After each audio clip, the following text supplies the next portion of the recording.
Kawasaki ZX-10 range since 2004 has been, let's say, up and down. They have been remarkable, astounding, and disappointing. The first bike, the 2004 machine, was an absolute lunatic animal. I know any owners or people who did own them will know what I mean. Then 2006 came and she put on a little bit of weight and got a bit fat. However, she was still very fast and very stable in a turn when you'd managed to persuade her to get into it. Then in 2008, it went back to being skinny again, and that was a fabulous machine. And then in 2011, Kawasaki really hit the nail on the head, and it was a terrific machine, and they kept that machine going for quite a few years until we got to 2016. Now, the 2016 machine was made specifically to go World Superbike racing, and even though it was a very, very good bike, however, it didn't quite cut it against the competition. It was quite long geared, it was still quite big, which meant you had to hustle it a bit and you got a bit knackered with it. But then last year they came out with the ZX-10R, and for me, the RR is where I really kind of got to grips with it. It was a fantastic machine. It had both the upshifter and the down blipper. The traction control was good. The handling on the shower forks was excellent. So here we are now in 2018 with this bike, the ZX-10R SE.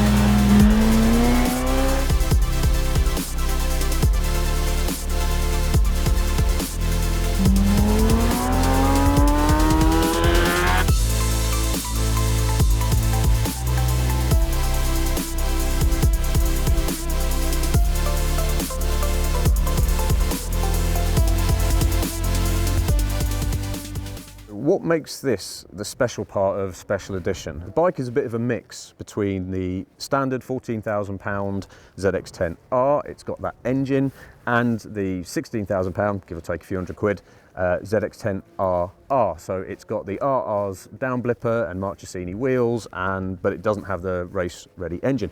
However, what this bike does have is the Showa electronic suspension, and this is the first we've seen from Showa, and if it's as good as they say it is, it could very well be the best on the market. Now, the ZX-10R it's a big bike, okay? You can feel the girth between your legs just before you're about to set off. But one thing that I can't believe I forgot about it is just how easily usable it is. Like the dynamic between the throttle and the clutch, just when you pull away, it's so ridiculously easy and smooth. It's smoother than pretty much anything else out there. Now, the ZX-10 doesn't have a huge amount of grunt low down. In fact, really nothing's kind of happening. But if you look at this from another way, when you're doing all, the town and the boring stuff and the kind of slow speed traffic commuting, it's such an easy bike to ride. The suspension, which we first had set in road, was just lovely, easily as good as anything else I had tried. I mean, the great thing I do like about the ZX-10 as well is when the engine finally gets going, it's a very long geared bike. When the rev counter's going, there's little that feels as good. It really is very, very fast. So the road manners are excellent. The brakes are actually very, very good. They do a great job of hauling this big girl down, and the quick shifter and the blipper is one of the best on the market. It is so tight, and there's a really, really satisfying bap when you go down a gear. The traction control works really well on the road, and you have to push it really hard to get it to really cut in, and you know it's done this because you'll get a brrr like that. Otherwise, it works kind of just quietly in the background. I'm going to be honest, I've forgotten how much of a good road bike this is. For the money this bike costs, it has to be really good. It has to have a USP, because this machine is not far shy of £19,000. And if you get the performance edition that comes in a Krapovic can and some knee pads for the tank, that is £19,500. They brought us here to Almeria to see if it had the goods around the track.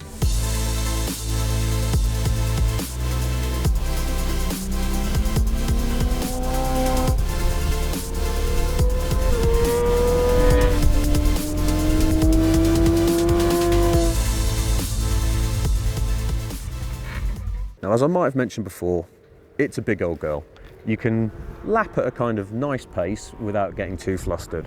But when you really want to put some work in, you have to put some work in. You can get tired quite easily. Now the front end, even though it's electronic, is as good as any other Kawasaki front end that I've ever tried. It's stable. You can bury it into a turn, you can throw it over, and you know that front end is not going anywhere.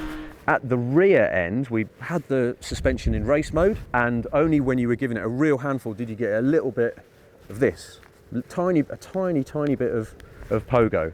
But it was all in hand, and the beautiful thing about this traction control on this bike is it does allow you, if you can spin it up, it will allow you to do it. It means you also have to be a little bit careful because it can bite you. If you take it too far, it's not going to save your ass if you've got it on the right kind of setting, which is about 1. We had the Showa technicians here, and there is a manual setting, and they just put a little bit more support, just a couple of digital clicks support on the rear, and it absolutely transformed it, especially coming out of the last turn where I was getting quite a bit of sliding and therefore kind of compression pogoing coming out.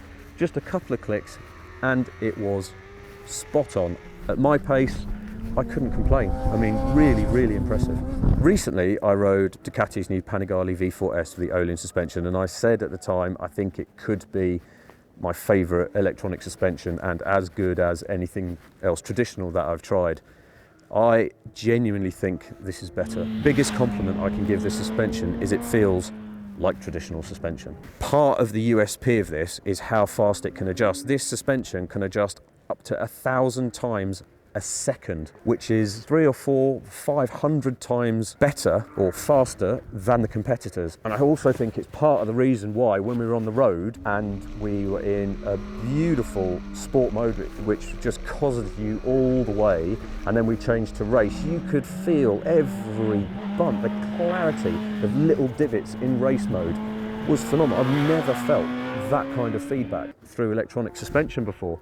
I mean, it's brilliant. The ZX-10, almost £19,000. To hardcore team greeners, this here is as good as it gets. So why wouldn't you?